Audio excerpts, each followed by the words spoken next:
Hello there, and welcome to the inaugural episode, I guess. Episode number 1, the first episode, whatever you want to call it. Oh, wait, no, hold on. Let's call it episode 4. So we're going to start off with episode 4, and it is the first installment of what I hope will be a long and entertaining series of basically different task force groups that I've joined and kind of joined in, helped with attacks and checked out different things, saw how different people did things. For anyone who wasn't around watching my videos before when I started this, because this has been a long time in the coming, for anyone who's actually been waiting for these to start coming out and been like, what's happening? Oh my gosh. I really do apologize for the incredibly long period of time that it has taken in order to start making these, but they are coming slowly but surely, so don't worry, we're here, we're making videos, get over it. So I'm just gonna kick it off with episode 1, a task force that I actually spent a lot longer with than I had originally intended. Just some things happening, real life getting in the way and whatnot, and so I got a lot of footage. But they're a great group of guys. So the first, I guess, task force, and this is actually one of my attacks that I was able to complete while I was with the task force, is Brute Squad, and I'm going to include their little hashtag down below in the comments, so if you want to check it out, by all means go down there. I know depending on the day and the time and how the planets align, sometimes they have space, sometimes they don't, but if you don't check, you won't know. And they are, I guess, a mid-level op. Just a quick breakdown of kind of what's going on with Brute Force is Brute Squad, Brute Force being a member thereof, or at least while I was around. I don't know now. Let's not go into that. They are doing, I guess, around like the Mambo sour grapes, and have pushed as far as even doing Tinderbox. And this probably isn't that big of a deal. You're like, whatever. Except the vast majority of the people in their task force are still in their 40s, and like probably high 40s, with a couple that are in their 50s, and there's always random people who join in that are max level, and they're just looking for a few day break from being in their regular task force or whatever, which makes this really interesting. And I think the big thing that actually draws those people in is the fact that this task force has a 100% completion at the time of recording all these things. I think they had gone over 2 months without failing an op, and they run an op every single day, 7 days a week. So for the last month, when I was looking at their little specs there, it was 31 for 31, 100% completion, which I thought was really, really impressive. And kudos to, I guess, the task force lead, who would be Tails a Wagon, because he does some amazing accounting work, he has spreadsheets and everything to figure out which ones can be run and what the cost is and how things are going to average out, and he has like a 7-day plan. He has all kinds of crazy stuff going on. Far more love and effort that he puts into figuring things out than I have ever put into a task force. So massive. Oh, and speaking of the devil, here is actually an attack by Tails a Wagon, who I was conveniently just speaking of. I swear I didn't plan that or anything. It just kind of happened. So, as you can see, at this level, slightly lower landing craft levels, and I am pretty sure he landed 7, not 8, because I don't know if he was even maxed. Doesn't matter. The point is, he smokes right in like a boss, throws down some shock, sends his smoky Zukas towards the core, and just absolutely devastates it. That is a beautiful attack. I like, my goodness, I wish I could do that. I had to slow this down because I was like, you know what? victory blowout right here. Totally deserving of it. Watch those cores blow up in slow motion. Absolutely loved it. Anyways, completely forgot where I was going. Totally got wrapped up in the attack. It was fantastic. Good job, Tails of Wagon. If you're watching, I don't know. Anyways, so yeah, they're a 25 man. They have an awesome track record when it comes to actually completing the ops and everything. And as you can see, they obviously have people of skill in the task force. And here's actually a great example of some of their teamwork, because it's not just, like there's like 3 or 4 guys who are really good and just like blast through and own every op, and you got 5 people carrying the team. This is a great example of some of the teamwork. We were looking at it, we scouted it out. Couldn't quite pull it off by myself, but I was like, you know what?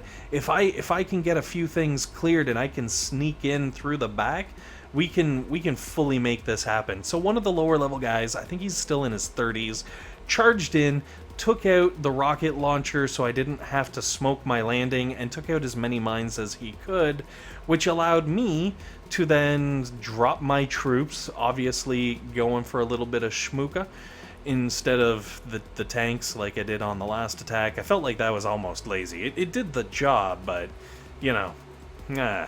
And also, this is a much higher version of this op, as you can tell, with level... I don't know, level 99, but it's good for almost 150 task force points. So, it was just great. I wanted to show this because it's not like their task force is what can the task force do to me? It's more of a, what can I do for the task force? The whole JFK speech. Anyways. And absolutely, with the efforts that he put forward, I was able to sneak up into the back corner.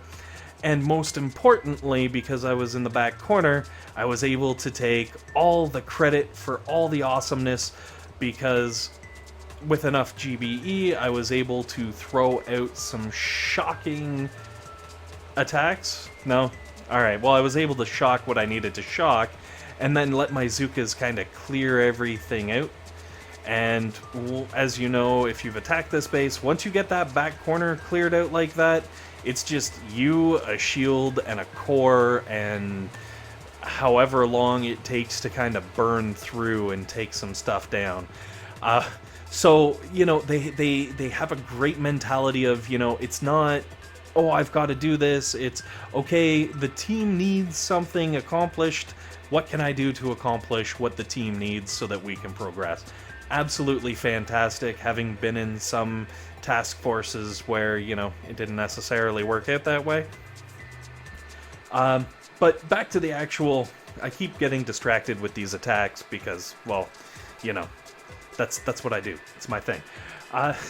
It's a 25 man. They're primarily in North America. They do have some people from Europe, and I think even there's someone over in like one of those Australian time zones, like some kind of crazy time zone.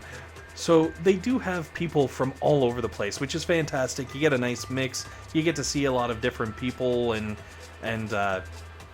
experience, different approaches to things. What's also nice that I kind of alluded to is they have people from much higher task forces kind of drop down and just take a couple of days off, where they're like, you know what, I want to do some attacks, but I don't want to boost, I want to save up some power powder. So it's always interesting to see some of the, I guess, more skilled people come in, and it's just it's a great opportunity to learn from various people on kind of how they approach different things and how they do attacks. Obviously, I know if you're sitting there going, well, if they've got 100% completion rate, that means they're just not challenging themselves. They're doing easy ops and everything. Not necessarily the case. I know when I first started, they were doing hacksaw and upper lip type range. And by the time I left the task force, they were doing Mambo on a fairly regular basis, sour grapes on a fairly regular basis, and of course, Like I said, Tinderbox has since become a thing after I left. I've kind of kept in touch, just, tracking, seeing what's going on with the task force and whatnot.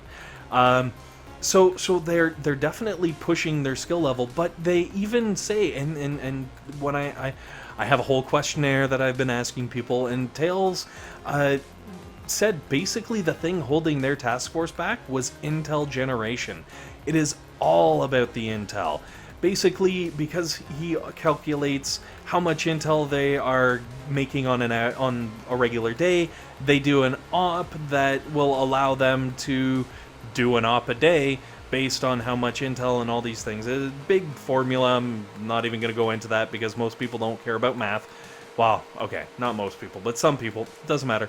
But yeah, intel is definitely holding them back. So when I asked him, I'm like, so do you use sabotage there, guy?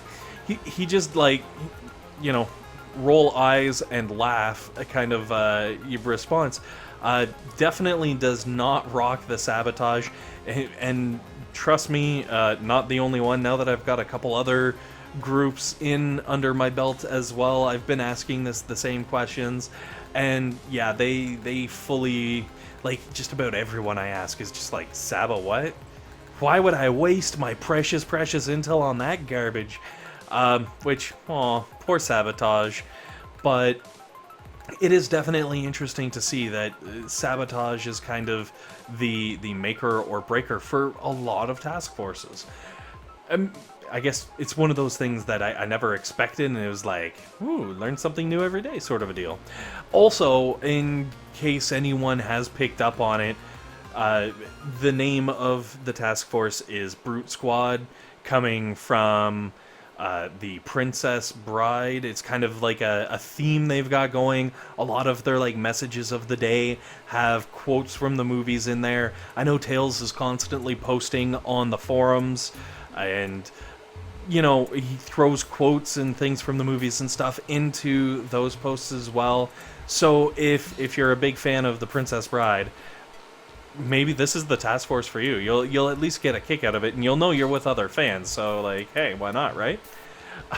And trust me, they will talk about it. That's one of the things that blew my mind, because I went from my task force where we kind of all knew each other and we didn't really talk in the task force and stuff, and then I joined this task force, and it went from having next to no messages ever in the task force chat to every time I logged on 100 new messages, and who knows how many were missed in between.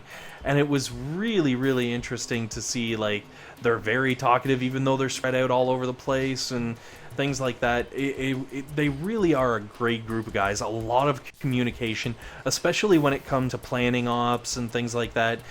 Normally, strategies will be put down, but call outs for hey, if anyone sees any this and that and has a better idea, let me know. We can change this, we can do that. I'm not sure. And it's really nice. It's not just like an evil dictatorship where, well, you've got to do this op this way, or you're out of the task force sort of a thing. Very open and free to explore options, which is kind of nice, unless you're looking for that iron grasp. But to each their own, right? That's one of the reasons there are so many options when it comes to the task forces. And as you can see, I got Bob here. Bob likes Doritos. Wait, Bob. He likes to eat Doritos. Yeah, I think I got that right. All right, maybe not. Maybe this Bob doesn't. I don't know. If you don't know the commercial I'm referencing, look up old Doritos commercials. It'll show up eventually somewhere. However, I am going to wrap it up with Bob's attack here because, like I said, I do have a very long and extensive questionnaire, and I'm not sure how I'm going to work it into things, but I've done a couple of takes, and at this point, I even had one where I just kind of went through and tried to hit every point, and there's just so much information.